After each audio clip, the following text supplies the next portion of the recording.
Sport Manitoba today with Amanda Daurie, who is the Sport Development Officer. We've often popped down to Sport Manitoba. Incredible things happen within this building. You do incredible things throughout the community. Today we're going to talk specifically about grants. So give us an overview about some of the grants that are available. Okay, we have some grants that are specific for individuals. So we have our Bison Transport Women to Watch grant. We have individuals for coaches and officials, coach assistants for them to travel, further their education and things like that. We have community grants for organizations and associations, so through our community sport development program. Through our bilateral program, we offer grants to, again, community sport organizations or our provincial sport organizations to increase participation in marginalized and underrepresented populations, which include women and girls. We also have grants for rural sport development and organizational development, and among others. Okay, so really grants that can cover all sorts and types of people in all different facets of sports.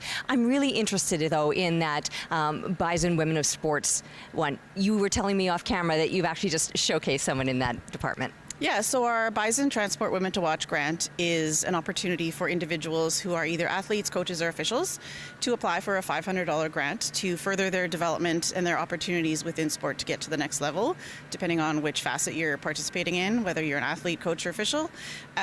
Those are to help with women in particular, because we do face additional barriers to participating in sport. So it's a bit of a boost to help with the financial side of things for them.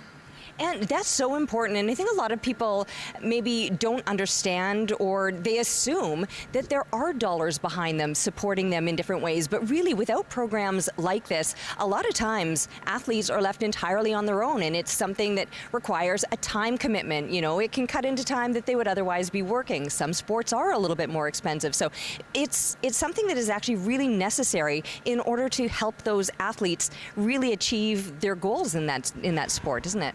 Yeah, so whether you're a coach, official, or an athlete, especially for females within the sport areas, there are additional barriers, and this is to help provide at least one option to assist with the financial side of things, because if you're a coach or official, it costs you money to coach. You're spending time away from family, you're traveling, you may have childcare costs, things like that. For athletes that are getting to the next level is where we're trying to support those with this grant. There's additional expenses for travel, for training, for equipment, and things like that. So just a bit of a reprieve from the financial burden for them to help women and girls stay in sport and continue on the pathway that they're trying to go to. And so I love that this program exists. Let people at home know how they can find out more if they want to look into this. Pretty much, you can go to our website at www.sportmanitoba.ca. There's a grants page there with the grants that I've mentioned today, among others. And you can click on applications right on our website. And the Women to Watch grant has 3 deadlines throughout the year. So we have one coming up February 15th for the Bison Transport Women to Watch grant. Easy enough. Just check out the website. All the information is there. Thanks so much, Amanda. You're welcome. This report is brought to you by Sport Manitoba, growing sport, wellness, and community.